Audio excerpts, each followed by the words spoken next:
नमस्कार। आप सबका बहुत बहुत स्वागत है सत्तोलॉजी के शो में, इस नए एपिसोड में। और आप हम लोग को सब्सक्राइब जरूर करिए। जब सब्सक्राइब करते हैं तो आपको सारे और बेल नोटिफिकेशंस को ऑन रखिए ताकि आप देख सके। And for all the people who are watching in the US, just keep subscribing and let us know feedback. सत्तोलॉजी का अर्थ होता है सत्य का विज्ञान, सत्य और लोगों से बना है। और मिथोलॉजी का अर्थ होता है झूठ या नकली या काल्पनिक, उसकी स्टडी या विज्ञान। ये शब्द का वास्तविक अर्थ है। कनोटेशंस या उसका जो दूसरे लोग अर्थ निकालते हैं वो अलग होता है।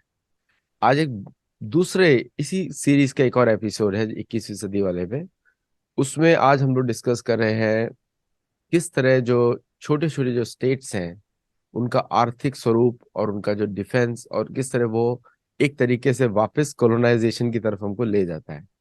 So let us welcome professor Kusum Lata Kedia. नमस्कार जी। नमस्कार नमस्कार। तो ये हमारा जो लास्ट जो शो हुआ था उसमें हम लोगों ने इसमें थोड़ा सा विषय में चर्चा की थी, लेकिन इसमें बहुत ज्यादा विषय भी हैं, बहुत सारे। तो ये जो स्मॉल नेशन स्टेट्स है, एक चीज ये भी दिखाता है कि ये जो वेस्टर्न वर्ल्ड है, ये लोग अपनी इकोनॉमी, अपनी सोसाइटी को ठीक से मैनेज नहीं कर सकते। अगर वो मल्टी कल्चर हो या पॉपुलेशन ज्यादा हो तो मैनेज नहीं कर पाते। जैसे आप यूरोप में भी क्राइसिस देखते हैं, अमेरिका में भी क्राइसिस आप देखते हैं कि अभी तक ब्लैक्स का हिस्ट्री एक अलग तरीके से सेलिब्रेट किया जाता है। फिर उसके बाद ये जो एशियन हिस्ट्री है वो अलग होता है, फिर नेटिव अमेरिकन हिस्ट्री अलग होता है, लेकिन वो फिर भी मेन स्ट्रीम के साथ जुड़े हुए नहीं है। मेन स्ट्रीम मीडिया जो है अभी भी जो सेटलर्स के हाथ में है, सेटलर्स के डिसेंडेंट्स हैं उनके हाथ में है। तो नेशन स्टेट्स के विषय में अभी और क्या, हमको इस विषय में हम क्या बात करें, किस तरह ये एक तरीके से ये जो राष्ट्रीयता का भाव है उसको खत्म कर देती हैं। जैसे फॉर एग्जांपल अमेरिका में 753 राष्ट्र है अंदर, 753 नेटिव कम्युनिटीज है अमेरिका के अंदर। यूरोप के अंदर 326 नेटिव कम्युनिटीज हैं, लेकिन उनका कहीं मेन स्ट्रीम रिप्रेजेंटेशन नहीं है। और साउथ अमेरिका में आपको बड़ा आश्चर्य होगा, 1200 इंडिपेंडेंट कम्युनिटीज हैं नेटिव की, उसका भी उसका भी कहीं रिप्रेजेंटेशन नहीं है। इस विषय में क्या बताएंगे हमको आज आप? जी, तो मैं शुरुआत करती हूँ अपने पिछले भाषण से। बिल्कुल। पिछले में मैंने बताया कि किस प्रकार तीन को मैनेज करने के लिए, जापान को, जर्मनी को और रशिया को मैनेज करने के लिए 20वीं शताब्दी में इन्होंने आर्बिट्ररली, मनमाने ढंग से स्टेट्स खड़े करने शुरू किए। और ये जो स्टेट बनाने शुरू किए, तो किसका स्टेट? तो किसी नेशन का स्टेट। तो ये जो आइडिया ऑफ नेशन था, ये भी आर्बिट्रेरी था। मैंने टर्की वाले में एक आधे उदाहरण दिया था। कई भाषा को बहुत इन लोगों ने ध्यान दिया। कल्चर नाम के एक आर्टिफिशियल क्या कहेंगे उसको, तत्व को क्रिएट किया जिसका कोई मायने नहीं होता है। और ये करके इन्होंने जो दुनिया भर में खड़ा किया, 6 कॉन्टिनेंट का मैंने बताया था, उसने इनकी समस्या को तो सुलझाया नहीं। क्या थी समस्या? रूस को कंटेन करना, जर्मनी और जापान को, तीनों को कंटेन नहीं किया। जर्मनी यूनिफाइड हो गया, 45 में दो टुकड़े में बांटा, और मेरी समझ से 90 के आसपास, 89 है, 88 है, कुछ है, जर्मनी का यूनिफिकेशन हो गया। जर्मनी अपने फुल साइज के साथ बीच में बैठा हुआ है। एक बिस्मार्क वहां नहीं है और एक हिटलर वहां नहीं है, लेकिन जर्मनी साइज के कारण उसकी कैपेसिटी इनके लिए सरदर्द है। जापान को डीमिलिटराइज किया, और डीमिलिटराइज करने के 2 3 4 साल के अंदर ही कोरियन जब प्रॉब्लम शुरू हुई, तो उसको मतलब छिपा कर उसको मिलिटराइज करना शुरू किया, और अब तो खुलकर मिलिटराइज हो रहा है। और सोवियत रूस को तोड़ दिया, लेकिन जो बचा हुआ रूस है वो भी आर्टिफिशियल है। वहां पुतिन, यूक्रेन पूरा देख ही रहे हैं, अमेरिका भी उलझा हुआ है, इकोनॉमिक, ये जो यूरोप है ये भी उलझा हुआ है, नाटो भी उलझा हुआ है। तो ये स्टेट क्रिएशन के काम से कंटेनमेंट तो हुआ नहीं, ये तीनों खड़े के खड़े हैं। लेकिन इस स्टेट क्रिएशन के काम ने अनेकानेक नए सरदर्द इनके लिए खड़े कर दिए। क्योंकि जब भी हम लोग बात करते हैं तो फोकस तो यही यूरोपियन जो अमेरिका में जाके बसे, जो ऑस्ट्रेलिया में जाके बसे, दुनिया भर में जाके बसे, यही मुख्य रहते हैं। तो ये जो आपने बात की शुरुआत में प्रश्न किया कि साहब ये मैनेज नहीं कर पाते हैं, क्या क्या नहीं मैनेज कर पाते हैं, छोटे छोटे जो देश खड़े किए, केवल छोटे छोटे देश थोड़ी खड़े किए, इन्होंने पीपुल्स रिपब्लिक ऑफ चाइना नाम का एक नन्हे चीज से एक विशालकाय चीज खड़ा कर दिया, बड़ा भी खड़ा किया। अफगानिस्तान को इतना छोटा नहीं कहेंगे, पाकिस्तान छोटा नहीं कह सकते हैं, बांग्लादेश छोटा नहीं कह सकते, और ये फिर कजाकिस्तान, उज्बेकिस्तान साइज में यूरोप के 20, 30, 50 देशों से बड़े हैं। तो ये छोटे और बड़े जो आर्टिफिशियल खास चीज है, आर्टिफिशियल स्टेट खड़े किए, इनको मैनेज नहीं कर पा रहे हैं, जो आज का विषय है। ये मल्टी कल्चर को मैनेज नहीं कर पा रहे हैं, ये जनसंख्या ज्यादा हो जाए तो मैनेज नहीं कर पा रहे, ये कुछ भी मैनेज नहीं कर पा रहे। कारण स्टेट क्राफ्ट इनके डीएनए में नहीं है। किनके? यूरोपियंस की।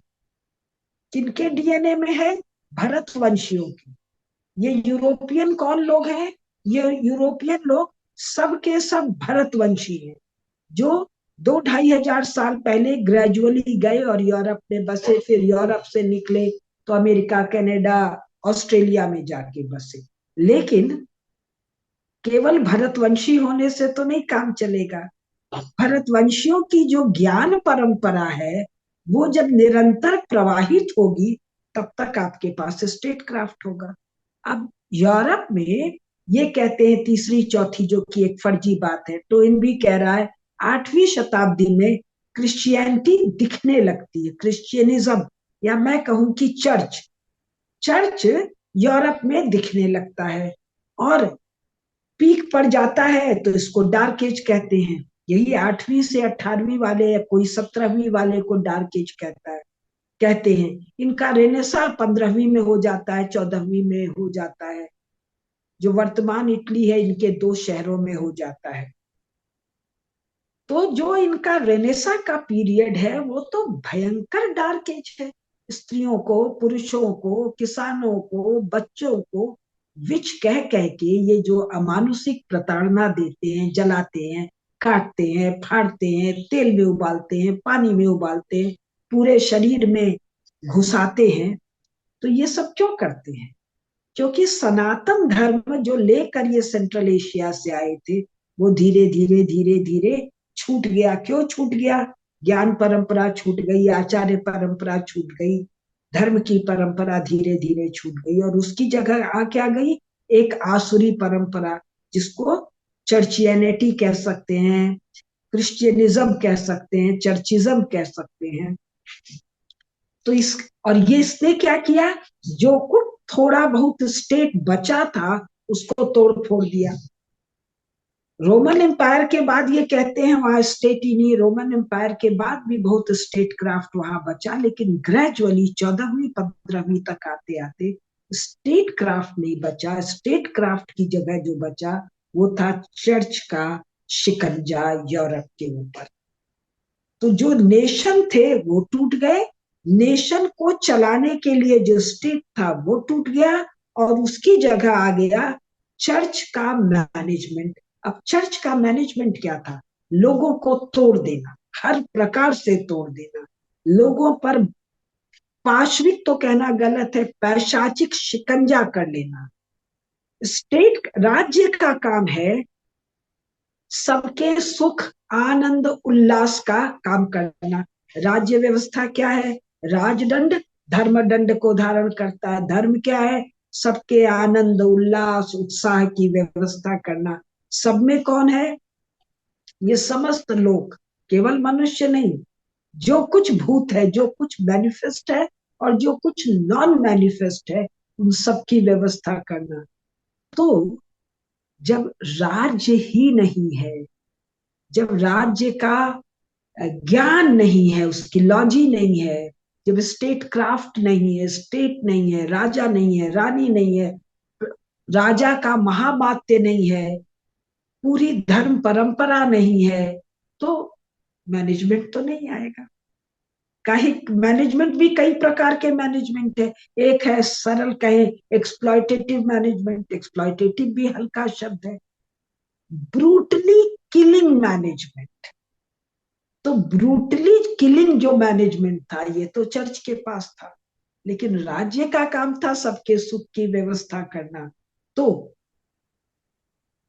मल्टीकल्चर को छोड़िए ना जी, यूरोप के चर्च से क्रिश्चियनिज्म भी कहाँ संभला, यूरोप से तो गायब हो गया।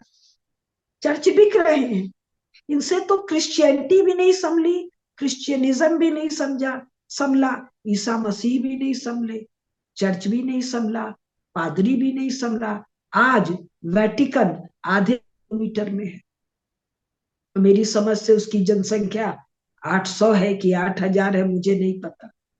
तो जो यूरोप के एक बड़े भूभाग पर जिनका कब्जा था, वो खुद को नहीं संभाल पाए, वो अन्यों को क्या संभालेंगे। और संभालना उनका काम भी नहीं था, उनका काम था पैशाचिक कंट्रोल, हड्डियों को चरचरा के तोड़ देने जैसा कंट्रोल। ये तो आत्मा पर भी कंट्रोल करते हैं, आत्मा की खेती करने का दावा करते हैं, आत्मा को चराने का दावा करते हैं। कौन चराएगा आत्मा को, कौन खेती करेगा, कौन फसल काटेगा।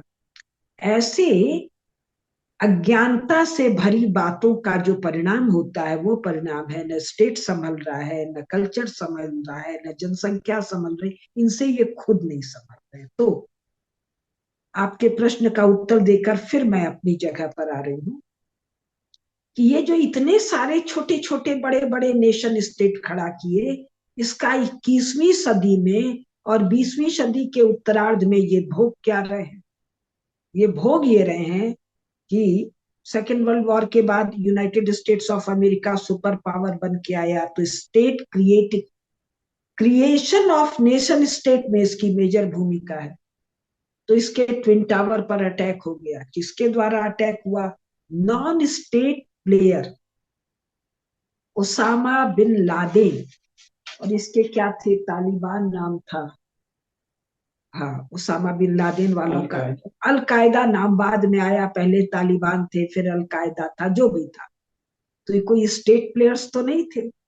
तो जब स्टेट्स को और नेशंस को आर्टिफिशियली तोड़ दिया गया, तो जो वास्तविक कंट्रोल मैकेनिज्म है, मैनेजमेंट का मैकेनिज्म है, वो टूट गया। और एक पिद्दी सा ओसामा बिन लादेन खड़ा होता है, जिसको स्वयं यूनाइटेड स्टेट्स का मिलिट्री स्टैब्लिशमेंट ट्रेन करता है और ऑर्गेनाइज करके खड़ा करता है मुजाहिदीन की शक्ल में, यूएसएसआर से अफगानिस्तान में लड़ने के लिए। वो साहब जाके आप ही का जहाज उठाता है, आप ही को तोड़ देता है। अब ओसामा बिन लादेन से निपटने के लिए आपको अफगानिस्तान में 20 साल लगना पड़ता है। अफगानिस्तान में 20 साल लड़के यूनाइटेड स्टेट्स ऑफ अमेरिका खोखला हो जाता है, नाटो में भेद पड़ जाता है। वो कह रहे हैं जी अमेरिका की लड़ाई है, फ्रांस कह रहा मैं क्यों आऊं, जर्मनी कहता मैं क्यों आऊं, कभी यूनाइटेड ये किंगडम उसके पीछे पीछे पूछ की तरह लगा रहता है, शेष तो नहीं लगे रहते। अब अफगानिस्तान तोड़ने में खर्चा हुआ सो हुआ, इधर सद्दाम हुसैन आंख दिखाने लग गया। सद्दाम हुसैन को तोड़ने में इराक में खर्चा हुआ, इराक, ईरान, लेबनान, तुर्की, ये जो 10 15 20 आपने खड़े किए थे, ये क्यों खड़े किए थे, 3 4 कारणों से। इंग्लैंड का इंटरेस्ट था कि भारत से वो जो ट्रेड वाला मामला था, या one way transfer of resources वाला मामला था, वो अनहिंडर्ड रहे, उसमें बाधा ना आए। तो उसमें भी बाधा आ गई। तेल के लिए किया था, तो तेल के झगड़े निपटाते निपटाते कभी आप ईरान के साथ जा रहे हैं, कभी इराक के, कभी टर्की के, कभी कुवैत के, कभी आप लोग स्वयं तेल के कुएं जला रहे हैं, कभी वो तेल के कुएं जला रहे हैं।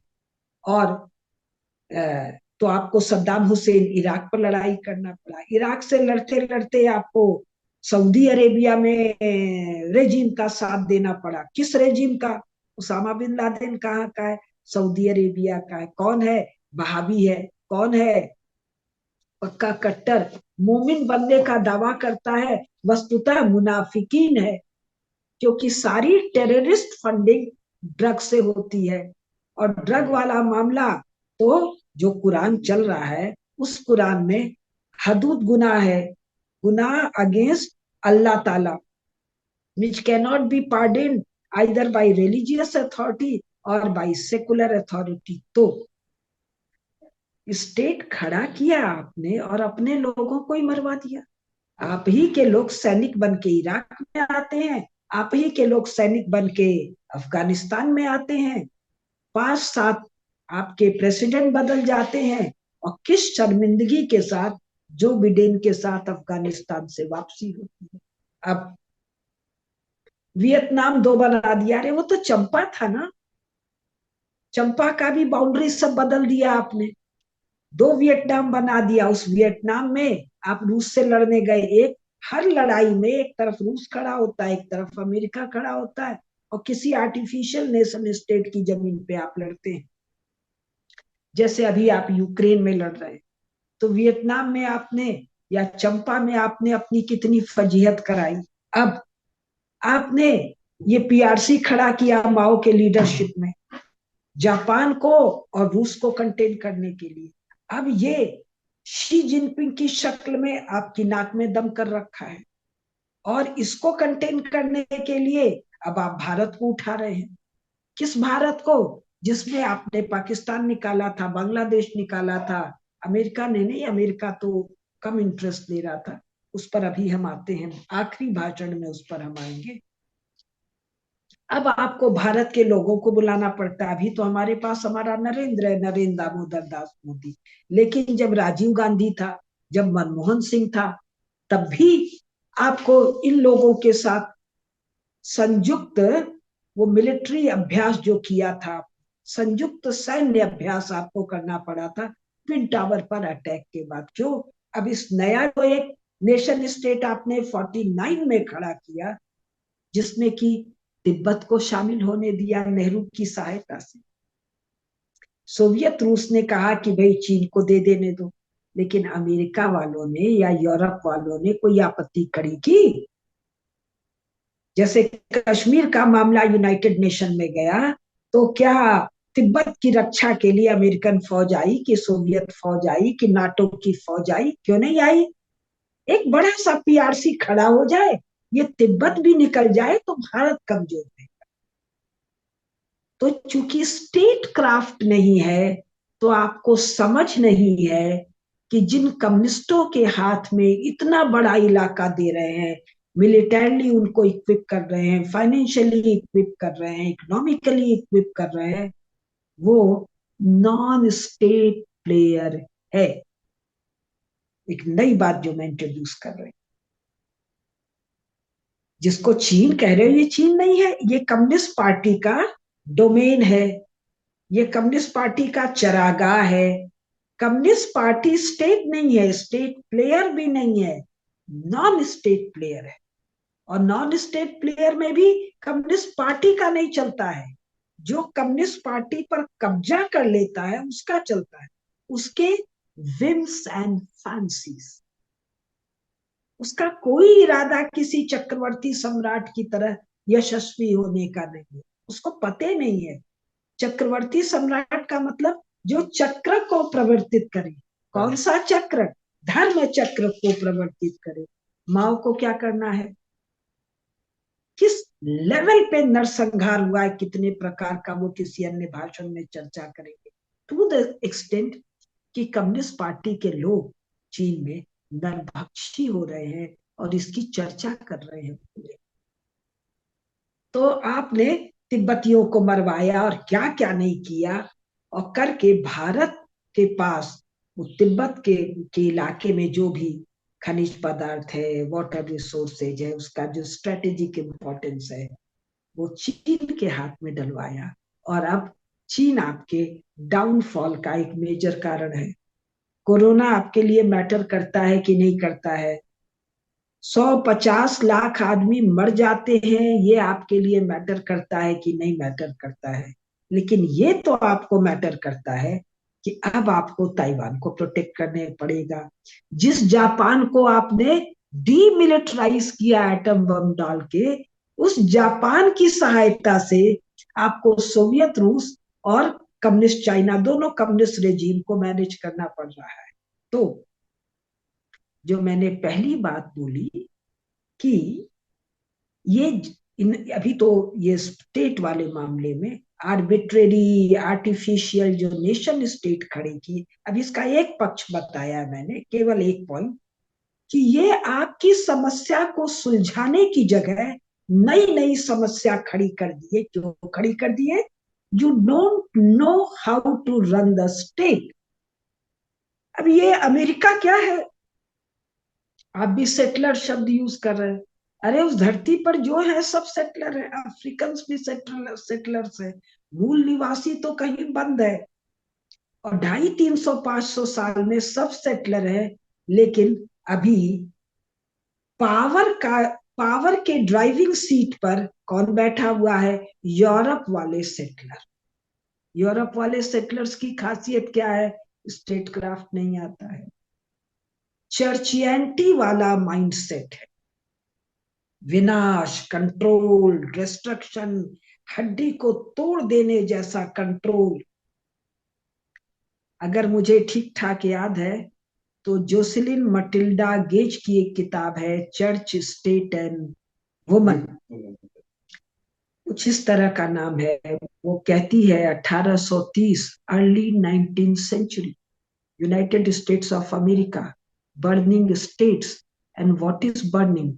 ह्यूमन फ्लैश, ह्यूमन नहीं, विमेन्स फ्लैश। जिंदा औरतों को धीमी आंच पर जलने के लिए छोड़ दिया गया। वो अपने कार से 30 या 40 की स्पीड में गुजर रही है और लगातार ह्यूमन फ्लैश, स्त्रियों के मांस के जलने की बात। तो ऐसे लोग स्टेट क्राफ्ट नहीं चाहते। तो एक पॉइंट मैंने बताया जो आपने बात शुरू की, और अगर आप कुछ पूछें तो पूछिए, अन्यथा एक बात मुझे और बतानी।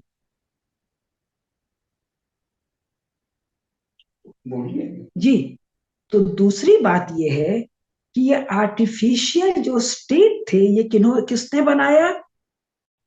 जो स्वयं स्टेट प्लेयर्स नहीं है, जो स्वयं स्टेट क्राफ्ट नहीं जानते हैं, जो स्वयं अभी नए नए कुकुरमुत्ते की तरह निकले हैं, मशरूम्स, मशरूम जैसे फटाफट निकलते हैं, निकालू का लोग खत्म हो जाते हैं।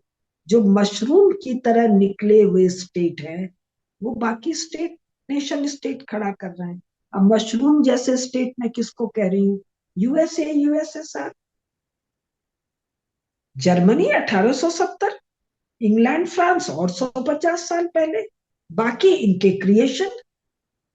ये जब नेशन स्टेट खड़े कर रहे हैं तो इनको क्या पता कि नेशन की और स्टेट की कोई जियोग्राफिकल लॉजिक होती, कोई कल्चरल लॉजिक होती। कल्चर तो एक बेहुदा शब्द है। कोई सस्टेनेबिलिटी की लॉजिक होती है, कोई इकोनॉमिक फाइनेंशियल लॉजिक होती है, कोई कोहेसिवनेस की सोशल पॉलिटिकल लॉजिक। ये इनको नहीं पता। इन्होंने क्या किया? इन्होंने एक ईरान बनाया, एक इराक बनाया। ईरान में शिया ज्यादा है, इराक में भी सुन्नी, एक कोई शिया या सुन्नी ज्यादा है, और जो कम है उसका शासन है।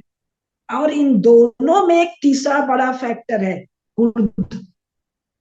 कुर्द लोग अपने आप में शिया सुन्नी की तरह एक बड़े एथनिक ग्रुप है, वस्तुतः एक नेशन है, और उनका एक स्टेट था। तो कुर्दों के नेशन स्टेट को बांट दिया कहाँ कहाँ? ईरान में, इराक में, और एक टुकड़ा छोड़ दिया टर्की में। अब ये लगातार लड़ाई हो रही है, और लड़ाई भी कैसी हो रही है? करंट से मारना, गैस से मारना। ईरान इराक की जब लड़ाई हुई 10 साल की, तो कितनी बुरी तरह मारे गए, काटे गए, वगैरह वगैरह। अब ये इराक क्या है? इराक चर्च का ऑब्सेशन है, और चर्च में जन्मे पले बड़े हुए यूरोपियंस का ऑब्सेशन है। क्या है? कि साहब यही जन्नत है। अरे उसका ज्योग्राफी तो देखो, वो एक ऐसा रेगिस्तान है जो गीला भी है, कीचड़ जैसा रेगिस्तान है। वहां जन्नत जैसा कुछ भी नहीं है। और अरबी लोगों में कहावत है कि अल्लाह ताला ने हेल बनाया, नरक दोजख बनाया, और उनको संतोष नहीं हुआ, तब उन्होंने इराक को बना दिया। यानी दोजख से जो बदतर है, जो वहां के रहने वाले लोगों को पता है, वो यूरोप के चर्च के लिए वो गार्डन ऑफ एडन है। तो गार्डन ऑफ एडन को ये फर्टाइल क्रेसेंट कहते हैं। मतलब मूर्खता, मूर्खता की लिमिट। अच्छा, जब कभी कहते थे 19th सेंचुरी तक, जब तुमने उसको देखा नहीं था, 20वीं शताब्दी में तो तुमने उसको देख लिया। 20वीं शताब्दी के बाद 21वीं शताब्दी में भी तुम्हारे यहाँ की छपी किताबों में उसको फर्टाइल क्रिसेंट कहते हैं। वो तुम्हारा गार्डन ऑफ एडन है। अब इसके बाद एक नन्हा सा कुवैत बना दिया। किस दम पे? चार पेट्रोल के कुएं के दम पर। और दुनिया भर के और देश बना दिए। अभी हम अफ्रीका में नहीं जा रहे हैं। अब ये जो नेशन स्टेट हैं, ये किसी भी रूप में वायबल नहीं है। एक उदाहरण, ये अमेरिका को अपना दुश्मन नंबर 1 मानते हैं। ये वेस्ट यानी अमेरिका प्लस यूरोप को अपना दुश्मन नंबर 1 मानते हैं। ये कम्युनिस्टों को तो काफिर से भी गया बीता मानते हैं। लेकिन इन तीनों ने इन पर आक्रमण किया अलग अलग समय पर। सुएज के समय वो फ्रांस इंग्लैंड आए थे। अमेरिका का है ही है। अफगानिस्तान में रूस वाला मामला है, और जगह भी रूस वाला मामला है। और कहीं भी इन नए नए बनाए हुए कुकुरमुत्तों जैसे उगे हुए नेशन स्टेट की सेना इनसे लड़ने नहीं गई। इनसे लड़ने गए हैं नॉन स्टेट प्लेयर्स। कहीं मुजाहिदीन, कहीं आईएसआईएस, कहीं अलकायदा, कहीं तालिबान। क्यों भाई? नेशन स्टेट की आर्मी का क्या हुआ?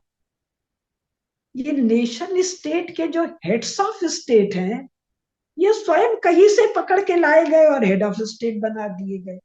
वो मक्का मदीना वाले का जो वो क्या था, उसका नाम हुसैन था कि क्या था, उसके 2 बेटे थे। एक को पकड़ के जॉर्डन थमा दिया, एक को पकड़ के इराक थमा दिया। ले भैया, आज से तू इसका राजा। अरे राजा तो इस इलाके में शब्द ही नहीं होता है। किंग, किंग भी वहां शब्द नहीं होता है। अमीर, अमीर भी वहां नहीं होता। ये शब्द ही अरब भाषा का नहीं है। कुछ भी, कुछ भी। तो जब ऐसे ऐसे नॉन एंटिटीज के हाथ में आर्टिफिशियल नेशन स्टेट का स्टीयरिंग और क्लच और ब्रेक है, तो होना क्या है? Non state players are ruling. और इन नॉन स्टेट प्लेयर्स को हैंडल करते करते यूनाइटेड स्टेट्स की नाटो के नाक में दम है। भारत वाले बात पर और चीन वाले बात पर मैं आखिरी भाषण में। अब ले लीजिए अफ्रीका। अफ्रीका का नक्शा आप देखिए, लिटरली स्केल से खींची हुई लाइन जैसे नेशन स्टेट बना दिया अपने घर में बैठ के कागज से। किन्होंने बनाया? जिनको शायद अफ्रीका की ज्योग्राफी मैप पर भी नहीं पता है। बना के किया क्या आपने? अफ्रीकन्स को तो जो मारा सो मारा। ये अफ्रीकन जाके जो यूरोप में बैठ गए हैं, उनको आप अफ्रीकन तो कहते नहीं हो। आप उनको क्या कहते हो? मुसलमान हैं, अरब हैं, और ये आपके यहाँ तबाही मचाए हुए। तो ये सारी समस्या का कारण क्या है? Short sightedness. किस मामले में शॉर्ट साइटेडनेस? स्टेट क्राफ्ट के मामले में। 30 साल 50 साल आगे जो हम कर रहे हैं, उसका फल क्या होगा, इसको जानने वाले लोग नहीं।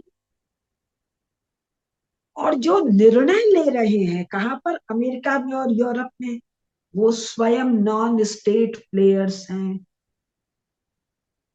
अब देखिए यहाँ पर क्या चलता है, कोई एक पार्लियामेंट है, कोई एक डेमोक्रेसी है, उसका कुछ कुछ नाम है, वहां कहीं 2 पार्टी है, कहीं 5 पार्टी है, कोई एक पार्टी या एक पार्टियों का ग्रुप गवर्न करता है, दूसरा अपोजिशन है। दूसरे का काम है जो गवर्न कर रहा है उसका कमी बता बता के स्वयं सत्ता को छीन लेना। ये तो स्टेट का स्वभाव नहीं होता है। स्टेट का स्वभाव है धर्म चक्र को राजदंड के द्वारा अनवरत निरंतर अप्रतिहत प्रवाहित होने देना। और यहाँ क्या है, तुम 5 साल हम तेरे को बीच में ही अविश्वास प्रस्ताव ला दें और तेरे से हम पावर छीन लें। जो तू करेगा सो मैं नहीं करूंगा, जो बिडेन करेगा वो ट्रंप नहीं करेगा, जो ट्रंप करेगा वो वो बराक ओबामा नहीं करेगा। ये तो स्टेट क्राफ्ट के लक्षण नहीं है। एक रूस का दोस्त है, एक किसी किसी अन्य का दोस्त है। तो ये जो पॉलिटिकल पार्टीज है ये कौन है, पावर स्नैचर्स। ये स्टेट प्लेयर्स कहाँ है। स्टेट प्लेयर्स क्या होते हैं, स्टेट प्लेयर हम अंग्रेजी में बोल रहे हैं, राज्य का संचालन करने वाले जो पर्सोनेल्स होते हैं, वो तो एक लंबी ट्रेडिशन से आते हैं। और तब 1000 साल एक राज्यवंश चलता है, 2000 साल एक राज्यवंश चलता है, जो कम चलता है वो 400 साल 600 साल चलता है। यहाँ तो 5 साल का ठिकाना नहीं। तो फिर उसमें से उस राज्य सत्ता से निकलती है अमात्य कैसा होगा, गुप्तचर कैसा होगा, आर्मी वाले कैसा होंगे, लॉ मेकर्स कैसे होंगे, लॉ के एग्जीक्यूटर्स कैसे होंगे, रोड बनाने वाले कौन होंगे, किला बनाने वाले कौन होंगे, आर्मामेंट इंडस्ट्री वाले कौन होंगे, राजकोष की रक्षा वाले कौन होंगे।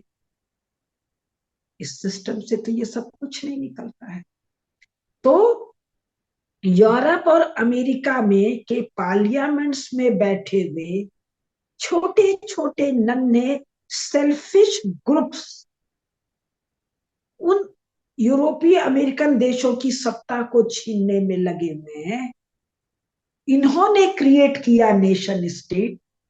तो हर जगह नॉन स्टेट प्लेयर्स हैं, और कम्युनिस्ट तो पक्के पक्के नॉन स्टेट प्लेयर हैं। कम्युनिज्म की तो फिलॉसफी है स्टेट को डिसॉल्व कर देना, स्टेटलेस सोसाइटी को बनाना। तो और इनके हाथ में ये सोवियत रूस के हाथ में और वर्तमान रूस के हाथ में इतना बड़ा क्षेत्र, और ये शी जिनपिंग वाली चाइना ने, शी जिनपिंग वाली कम्युनिस्ट पार्टी के क्षेत्र में इतना बड़ा क्षेत्र खड़ा करके ये यूरोप वाले और अमेरिका वाले सुख चैन से जीना चाहते हैं। मतलब नारद मुनि जी आ जाए तो शायद उनको लगेगा कि सब अफीम के नशे में धुत है, या सारे बावलों के हाथ में महादेव जी ने राज्य सत्ता दे दी है। राज्य सत्ता नहीं दी है तो बड़ी बड़ी शक्तियां दे दी हैं। पगलाए डोल रहे हैं, कौन क्या कर रहा है किसी को पता ही नहीं है। तो अब आदित्य जी कुछ पूछ ले मुझसे, तो उसके बाद मैं तीसरे और चौथे पॉइंट पर आऊं। आदित्य जी। आपने इतने सुंदर व्याख्या की है कि मेरे पास कोई प्रश्न तो है नहीं, लेकिन मैं आपको एक थोड़ा सा अच्छा तो फिर अलग तरीके का क्वेश्चन हाँ, पूछता हूँ मैं आपसे। जी जी आ, जी, मैं लिखती आपने जाऊं जी। आपने यूरोपियन मानसिकता बताई, किस तरह ये सोचते हैं, हल्का सा स्टेट्स के विषय में। हम्म मैं आपको प्रैक्टिकल उदाहरण देता हूँ कि यूरोप में और अमेरिका में, अगर आप आज के दृष्टि से देखें, सोशल जस्टिस जो है, आज भी जो जो अफ्रीका से हैं और जो लाए गए थे बाहर के देश, चाइनीज हैं और इंडियन अमेरिकन भी हैं, कुछ जो बहुत पहले आए थे, 1800 में आए थे, जिनका उनको सोशल जस्टिस आज भी नहीं है। मतलब कि पॉलिटिकल फ्रेमवर्क में कुछ लोग ऊपर आते हैं जो अपने आप को ईसाई मानते हैं या बताते हैं लोगों को, लेकिन अगर वो बोले कि मैं हिंदू और ऊपर आऊं तो नहीं आ पाते। बड़ा अच्छा उदाहरण देता हूँ तुलसी गबार्ड का भी। तुलसी गबार्ड ने जब प्रेसिडेंट के लिए खड़ी हुई थी, उसको मात्र 2% वोट मिले, जबकि वो कितनी अच्छी बातें करती है। तो आज भी वो पॉसिबल नहीं है इन, मतलब इन देशों में जो जो लोग बात करते हैं भारत के सेक्युलरिज्म के ऊपर बात करते हैं, या भारत का, क्या बोलूं मैं, कि सेक्युलरिज्म तो एक गलत शब्द हो गया, नेगेटिव हो गया आजकल। और मतलब पॉलिटिकली नेगेटिव शब्द नहीं है उसका, मतलब ये है कि बस स्टेट का रिलीजन से कोई अर्थ नहीं है। रिलीजन और हमारा सनातन धर्म तो धर्म है, ड्यूटीज है, कर्म के ऊपर बेस्ड है। तो इस विषय में आप क्या बोलेंगे, जो आज भी लोगों को राइट्स नहीं है सोशल जस्टिस पे इन देशों में? जी, एक मिनट। आप इसको अपने जो, आपकी जो बाकी जो आप बोलना चाहती हैं उसमें इसको इंक्लूड कर लीजिए। जी ठीक है। तो अब ये जो है सीधे सीधे जुड़ा हुआ है कि जब आप ये इतने विचित्र प्रकार के पगलाहट में, सनक में, नशे में, स्टुपिडिटी में, डोपनेस में जब नेशन स्टेट खड़ा कर रहे हैं, और स्वयं यूरोप में जो आपकी पहली बात है, ये भाई कोई नेशन स्टेट बनाने के लिए नेशन स्टेट थोड़ी बना था। ये जो भाग भाग के सबको पहुंचाया था, जिसको आज यूनाइटेड स्टेट्स ऑफ अमेरिका कहते हैं, कोई नेशन स्टेट बनाने के लिए थोड़ी पहुंचाया था। जान बचाने के लिए, जिंदा रहने के लिए ये लोग भाग भाग के वहां पहुंचे। और 20वीं शताब्दी में जाके एक साइजेबल संख्या में हुए, आप ही लोगों ने बताया, तो चर्च ने कहा वोट वोट का काम कर लो। तो यूरोप में भी जो नेशन स्टेट बने हैं, वो चर्च को तोड़ने के लिए, या ये भी गलत शब्द है, चर्च में जो उनका बिशप प्रीस्ट जो भी मुख्य वाला बड़ा वाला था, उसके पैशाचिक शिकंजे मुक्त होने के लिए, राजा लोग नहीं, राजा लोग नहीं, 17वीं 18वीं शताब्दी तक यूरोप में राजा नहीं है। राजा वो किंग क्वीन बोल रहा है, लेकिन वो एक छोटी यूनिट का चीफ है, ट्राइबल चीफ है वस्तुतः। तो वो ट्राइबल चीफ स्टेट के, वो चर्च के रिप्रेजेंटेटिव से सत्ता खींच के हथिया रहा है, फिर बाद में वो नेशन स्टेट का शेप ले रहा है। तो ऐसे लोग तो स्वयं को सोशल जस्टिस नहीं दे रहे हैं भाई। 15वीं 16वीं 17वीं 18वीं शताब्दी के इंग्लैंड के जो पुअर लॉज है वो क्या है? पुअर लॉज से हम लोग समझते थे गरीबों की भलाई के लिए कानून। एक ब्रेड का चोरी एक बार कर ले तो क्या सजा है, अभी बता रही, दूसरी बार कर ले तो क्या सजा है, और तीसरी बार तो मृत्यु दंड है। अब पहली या दूसरी बार में क्या है, एक बार में दागते हैं लोहे से गर्म करके इंग्लैंड में। दूसरी बार है कि किसी घोड़े गाड़ी के पीछे नंगा करके रस्सी से बांध के खींचते हैं, पूरा पीठ लहूलुहान हो जाता है, कोड़े से मारते हैं। और तीसरी बार तो मृत्यु दंड है। ये अपने कैथोलिक या प्रोटेस्टेंट चर्च के व्यक्ति को न्याय नहीं दे रहे हैं। न्याय देना इनको आता ही नहीं है। मैंने जो कहा चर्च का पैशाचिक तंत्र, तो ये जिसको हीदन वगैरह कह रहे हैं, पेगन वगैरह कह रहे हैं, मजबूरी में ले रहे हैं, उसको सोशल जस्टिस कहाँ से दे देंगे भाई? सोशल जस्टिस की, इकोनॉमिक जस्टिस के, रिलीजियस जस्टिस, जस्टिस नाम का जीव इनके पास है ही नहीं। अब ये जो है कि साहब हम लोग तो सेकुलर है, स्टेट और रिलीजन में संबंध नहीं है। अरे स्टेट और रिलीजन में संबंध आपके यहाँ नहीं है तो और है कहाँ? आपका अमेरिका का प्रेसिडेंट बाइबिल पर हाथ रख के शपथ लेता है। बाइबिल जिसमें धरती चपटी है, ये कह रहे हैं जी हम वैज्ञानिक हैं। बाइबिल जिसके अनुसार कोई ये गॉड है जिसने 6 दिन में धरती बनाई, 6 दिन में सृष्टि की, वगैरह वगैरह। वो जेनेसिस की कहानी है जिसमें स्त्री जो है, वुमन जो है, वो शैतान की एजेंट है। She was not part of the original creation story. जो अपेंडेज है, जो एडम के पसली को खींच के वुमन बनाई गई, उसके तो सोल भी नहीं है, सोललेस है वो। तो ऐसे लोगों से जस्टिस की बात करना, किसी भी तरह के जस्टिस की बात करना व्यर्थ है। और सेकेंड वर्ल्ड वॉर में तो हम लोग जर्मनी में पढ़े ही हैं कि यहूदियों के साथ किस प्रकार का एक्सपेरिमेंट किया गया था मेडिकल। और ये तो जर्मनी का तो प्रचार हुआ, अमेरिका, इंग्लैंड, फ्रांस का मनुष्यों के साथ जो भयंकर मेडिकल एक्सपेरिमेंट हुए हैं, इनका तो प्रचार भी नहीं हुआ। कोरोना के नाम से जरा बहुत बाहर बात आई वायरस वगैरह बनाने की। तो जो खास बात है वो ये कि अब जो मैं मूल विषय पर आ रही हूँ कि रशिया का जो विस्तार है यूरोप से लेकर पैसिफिक ओशन तक और ऊपर आर्कटिक तक, ये जो विस्तार है ये तो बहुत बड़ा विस्तार है। इसमें तो 4-5 यूरोप शायद आ जाएंगे। इस विस्तार पर अमेरिका और नाटो तो क्वेश्चन नहीं कर रहा है। क्यों नहीं कर रहा है भाई? तुम्हारे कॉलोनियलिज्म को तो कम्युनिस्टों ने भयंकर क्वेश्चन किया, तुमको पापी, communist, capitalist, exploitative, blood sucker, vampires बताया। तुम कम्युनिस्ट काल में ग्लास ये पेरेस्ट्राइका और ग्लासनोस्ट के बाद में जो 16-18 देश आ गए ईस्टर्न यूरोप वाले, और एशिया में यूक्रेन आ गया, और ये पांचों स्थान Kazakhstan, Uzbekistan, Kyrgyzstan, Turkmenistan, Tajikistan, artificial nation state. Ukraine artificial nation state, इसको तो तुमने निकल जाने दिया, या वो स्वयं ही निकल गए, तुमने कुछ नहीं किया। लेकिन इतना बड़ा जो ये क्षेत्र पर इसका कब्जा है, इस पर तुम प्रश्न क्यों नहीं उठाते हो भाई? इसके अलावा ये जो शी जिनपिंग वाला वर्तमान पीआरसी है, पीपुल्स रिपब्लिक ऑफ चाइना, इसमें तो भाई मंगोलिया को बाहर जाने दो, मंचूरिया को जाने दो। यूनाइटेड नेशंस और लीग ऑफ नेशंस का आइडिया तो यूनाइटेड स्टेट्स ऑफ अमेरिका के प्रेसिडेंट का था ना। वो कौन था फर्स्ट वर्ल्ड वॉर में? सेकंड में तो ट्रूमैन था, ट्रूमैन के पहले कौन था? या रूजवेल्ट था।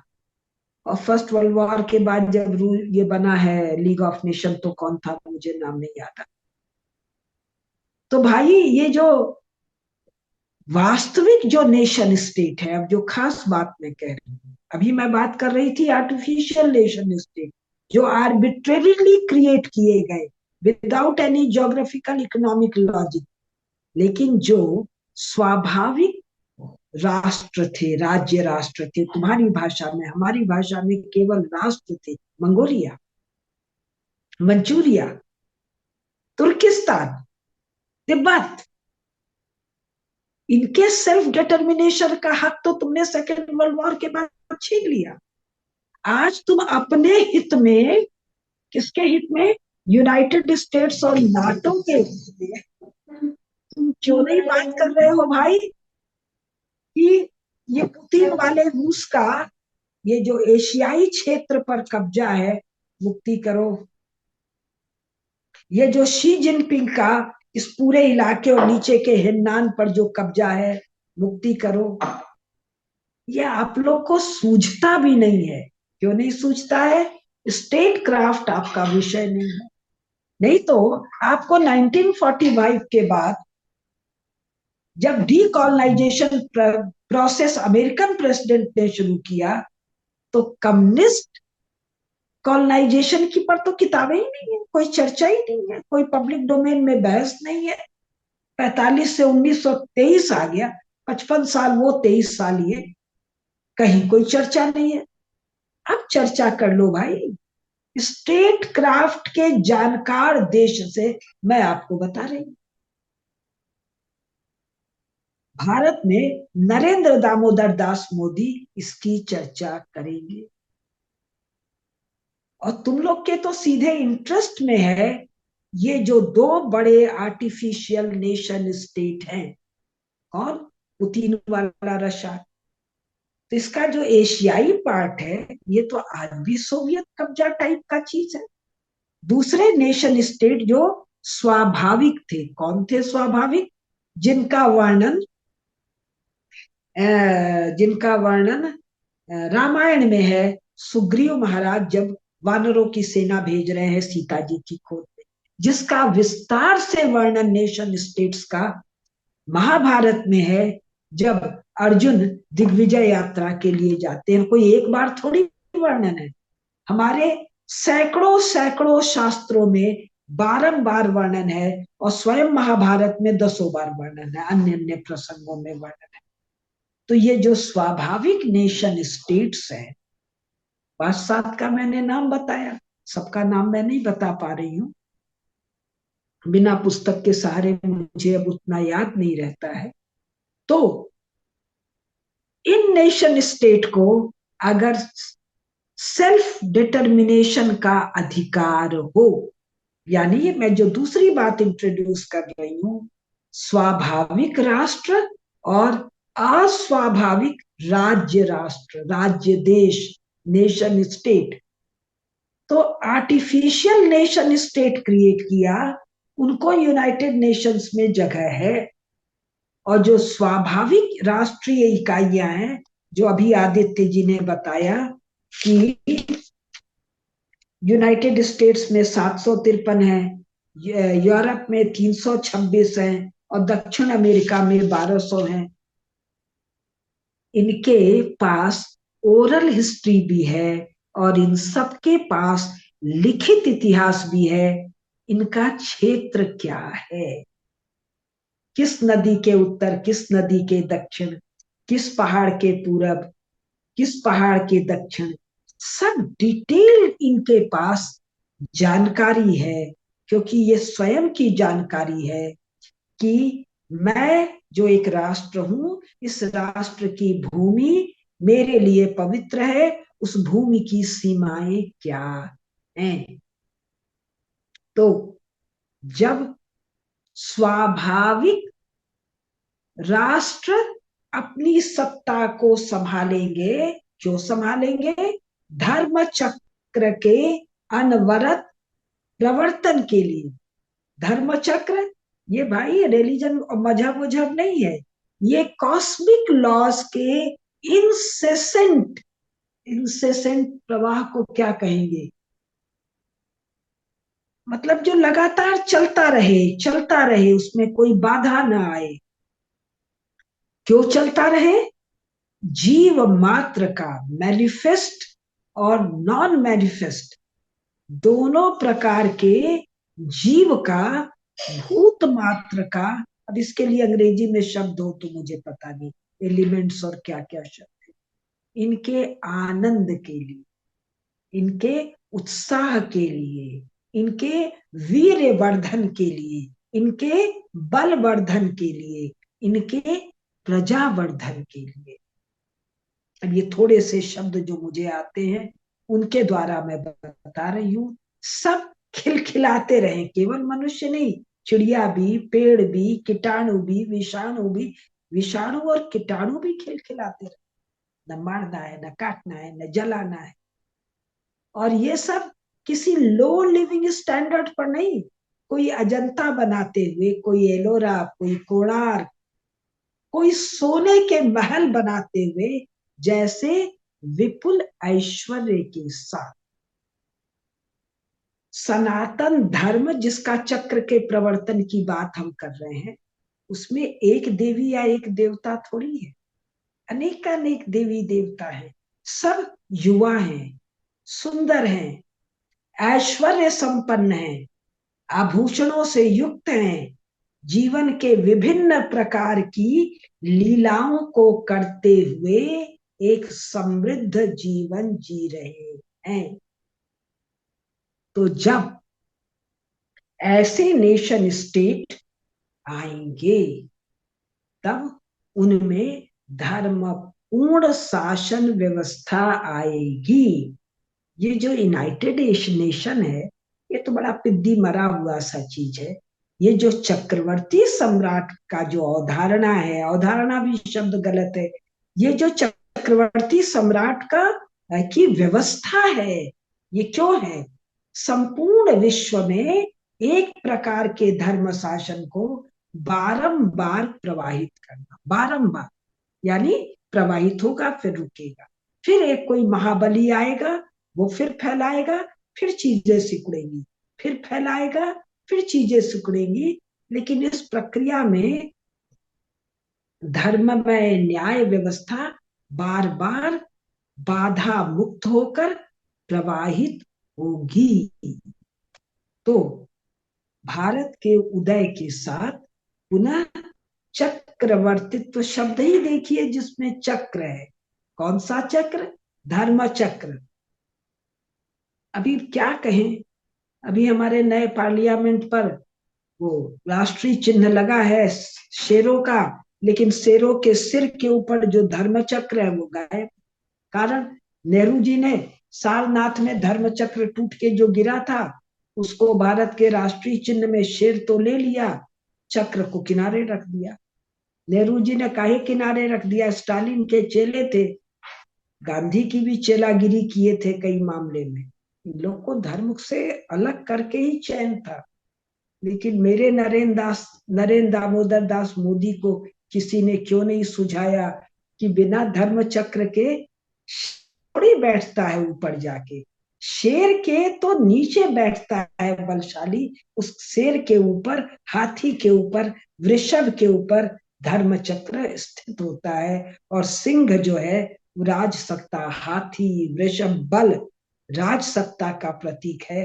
धर्म चक्र के बिना तो वो दंड हो जाएगा। धर्म चक्र के साथ तो जो चिंताएं हैं आपकी, वो चिंताएं तब दूर होंगी जब स्वाभाविक नेशन स्टेट अपने स्वाभाविक आसन पर, अपनी स्वाभाविक सत्ता में जब स्थिर होंगे, तभी आनंद उल्लास ओज उत्सव प्रकट होगा, जिसमें न्याय तो सहज प्रवाहित होगा। जी मुझे लगता है समय हो गया है। तो 21वीं सदी आपने की भू राजनीति स्वाभाविक राष्ट्रों की पुनर्स्थापना का की भू राजनीति है, और ये होने जा रहा है। आपने जो है ना आपने धर्म चक्र की बात करी, और जो भी दर्शन शास्त्री हैं वो सभी बताएंगे आपको एक ही चीज, एकलव्य की कहानी। अभी एकलव्य की स्कीम चल रही है जो बहुत ही अच्छी स्कीम है। हमारे समाज में सिखाया गया है कि एकलव्य भी एक हीरो था, लेकिन उसी एकलव्य ने कृष्ण पे आक्रमण भी किया बाद में, शाल्व के साथ।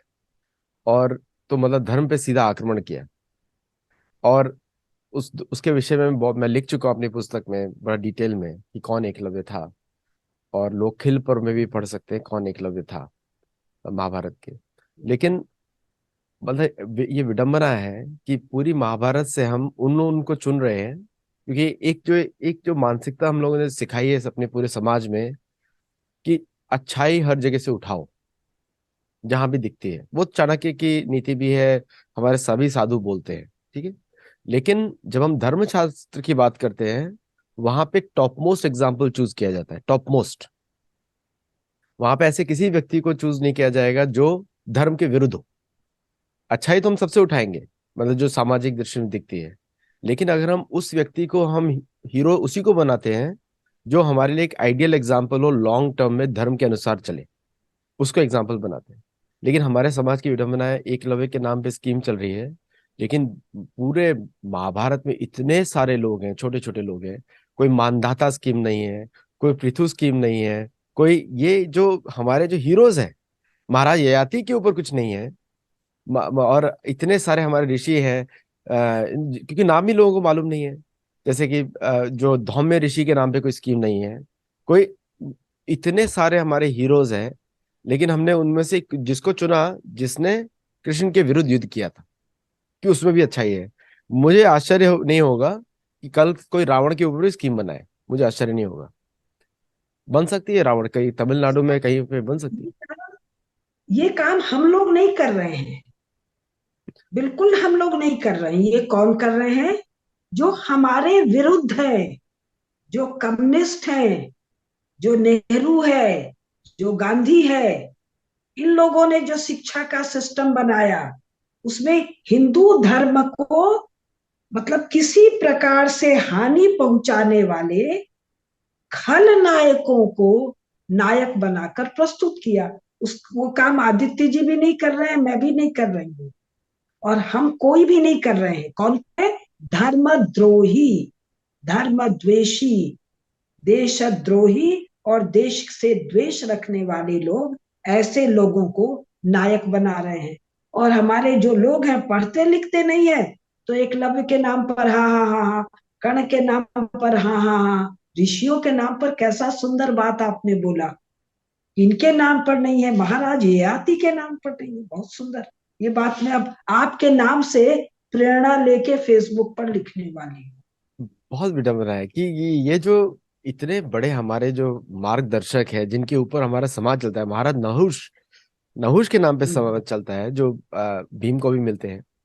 और और एक और इसमें बड़ा आश्चर्य की बात है, कल को ये तो इस तरह की बात हो गई कि स्लीप पे रिसर्च करने के लिए कुंभकर्ण स्लीप डिपार्टमेंट बना दिया जाए, वो भी हीरो बन गया है मेडिकल रिसर्च में, है ना। तो ये जब आपको, जब आप महाभारत को एक पूर्ण तरीके से नहीं देखते हैं, रामायण को पूर्ण तरीके से नहीं देखते हैं, और आप उसमें चूज करते हैं, क्योंकि हमारे धर्म शास्त्रों में हीरो तो एक ही होता है, जो धर्म के मार्ग पे रहे, हीरो एक ही होता है। अच्छाई सब में होती है, मतलब ऐसा नहीं है कि किसी में कम अच्छाई होगी, लेकिन ये देखा जाता है कितना परसेंट अच्छाई है। और जी और मनुष्य जाति में, मनुष्यों में हमारा तो एक स्वभाव ही है गलती करना, गलत कार्य, वो हमारा स्वभाव है। इसीलिए हमको योग सिखाया जाता है ताकि हम अच्छा कार्य कर सके। तो एक वास्तविक लीडर्स की हमारे धर्म में भी कमी है, जो हमारे लोग जो आ, समझते नहीं है, या फिर वो मैक्स म्यूलर की दृष्टि से शास्त्र को देखते हैं।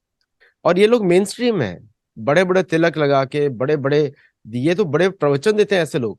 और यही लोग पॉलिसी एडवाइजर्स होते हैं गवर्नमेंट्स के, चाहे वो कोई भी गवर्नमेंट हो, चाहे वो मैं पॉलिटिकल नाम किसी का लेना नहीं चाहता हूं, लोग समझ गए होंगे कि किसी की भी गवर्नमेंट हो, यही लोग राज कर रहे हैं।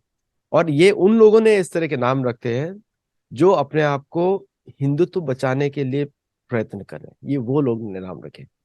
या अभी हम यहाँ पे हम ना किसी मैक्स मिलर को दोष दे सकते हैं, ना किसी जो चले गए, किसी को दोष नहीं दे सकते। नहीं नहीं। चलिए, आपको सुन के अब बहुत आपको आइडियाज मैं, बताइए बताइए। जी कुछ बोल रहे हैं आप, बताइए। नहीं, मुझे लग रहा है समय हो गया। नहीं नहीं, बोलिए बोलिए अभी। जी, मैं ये कह रही थी, ये हम वाली बात पर बहुत ध्यान देना चाहिए। हमारे धर्म में कमी नहीं, हमारे आपके सबके धर्म में कोई कमी नहीं है। बिल्कुल नहीं। गवर्नमेंट वाला जो मामला चल रहा है, तो जिसको क्या आजकल इकोसिस्टम एक शब्द चला हुआ है, तो ये जो गड़बड़ लोग ऊपर आ गए हैं पुराने वाले पॉलिटिकल सिस्टम के तहत, ये फिलहाल चल रहे हैं। लेकिन ना तो देश में आचार्यों की कमी है। इस बिल्कुल नहीं। वक्त जो आचार्य बन के बैठे हुए हैं, कथावाचक बन के बैठे हुए हैं, ये सदा दुष्ट है। और ये प्रतिष्ठित इसलिए है क्योंकि वास्तविक संत हैं, उनके प्रति समाज की श्रद्धा है, तो उनका कपड़ा पहन के ही तो दुष्टता होगी ना। बिल्कुल। चोर का कपड़ा पहन के थोड़ी दुष्टता होगी। वो तो दुष्टता करने के लिए संत का कपड़ा चाहिए, बिल्कुल ऐसा साधु बहुत। का कपड़ा बिल्कुल बिल्कुल, ये तो हम देख सकते हैं, चार्वाक राक्षस के विषय में भी देख सकते हैं महाभारत में, कि वो भी भीम के शस्त्र चुराने आया था संतों के कपड़े पहन के। बट चाहिए। एट हाँ, द सेम तो टाइम आप बिल्कुल। मौलवी का कपड़ा पहन के आप बदमाशी करेंगे तो आप कर ही नहीं पाएंगे, आप ऐसे ही लात खा जाएंगे। तो बदमाशी करने के लिए, धोखा देने के लिए साधु का कपड़ा लगे, बिल्कुल क्योंकि साधु के प्रति ही आदर, श्रद्धा और सम्मान है। बिल्कुल सही बोला आपने। और जी मैं दर्शकों को ये भी बोलता हूँ कि भारत में मेजोरिटी ऑफ संत, मेजोरिटी 90% सब ऑनेस्ट है। हाँ नहीं, सिर्फ 10% लोग हैं जो इस तरह की बात, मतलब हम लोग इस तरह पता लगा सकते हैं कि जो व्यक्ति शास्त्रों के आधार पे बात करे वही जेन्युइन है, क्योंकि वो वहां पे आपको कोई गलती नहीं कर सकता, क्योंकि शास्त्र करेक्ट करते रहेंगे बार बार। कभी कभी लोग मिसकोट भी कर जाते हैं शास्त्रों को, बट उसको भी हमको इग्नोर करना चाहिए कभी कभी, बिकॉज क्योंकि मनुष्यों से ही गलती होती है, दूसरों से नहीं होती।